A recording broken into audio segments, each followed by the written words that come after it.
ஏண்டா பரதேசி நெப்போக்கிட்டுன்னு துணை முதல்வர் அவர்களை சொல்றியே, நீ யாருடா? நீ எங்க இருந்து வந்த? பணக்கார மாமனாரோட மருமகனா தானே வந்து நீ ஃபீல்ட்ல நின்னு இன்னைக்கு வந்து அரசியல் களத்துல நின்னு பேசிட்டு இருக்க நீனு.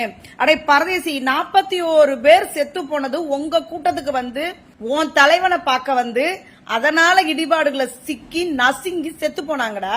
நீங்க தாண்டா நின்றுக்கணும் முதல் ஆளா. உங்களை ஏண்டா நாங்க தற்கொலைன்னு சொல்றோம்னா இதனால தாண்டா தற்கொலைன்னு சொல்றோம்.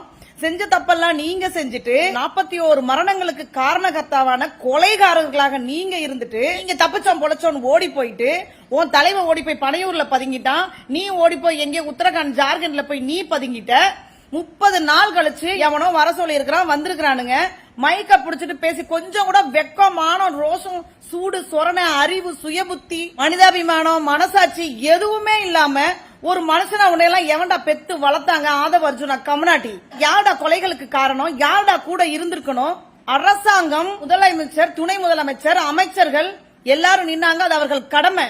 ஆனா தார்மீக உணர்வு இல்லாத, மனிதாபிமானம் இல்லாத, நமக்காக தானே வந்து நம்ம செத்து போனாங்களேன்னு அவங்க கூட இருக்காம தன்னோட உயிரை காப்பாத்திக்கிறதுக்கு ஓடி போனீங்களா நாய்ங்களா? 20 லட்சம் ரூபாய் அந்த ஜனங்களுக்கு தூக்கி போட்டோன்னா அதுங்க வாயை பொத்திக்கிட்டு உங்க பின்னாடி உங்களை ஒன்னும் சொல்லாம இருக்குதுங்க.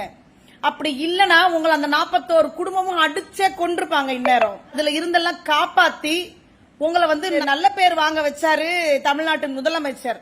அவருக்கும் துணை முதல்வர் அவர்களுக்கும் நீங்க கொடுக்கிற பட்டம், நீங்க கேட்கிற கேள்வி சூப்பர். இதுவும் வேணும், இதுக்கு மேலையும் வேணும் திமுக கவர்மெண்ட்டுக்கு.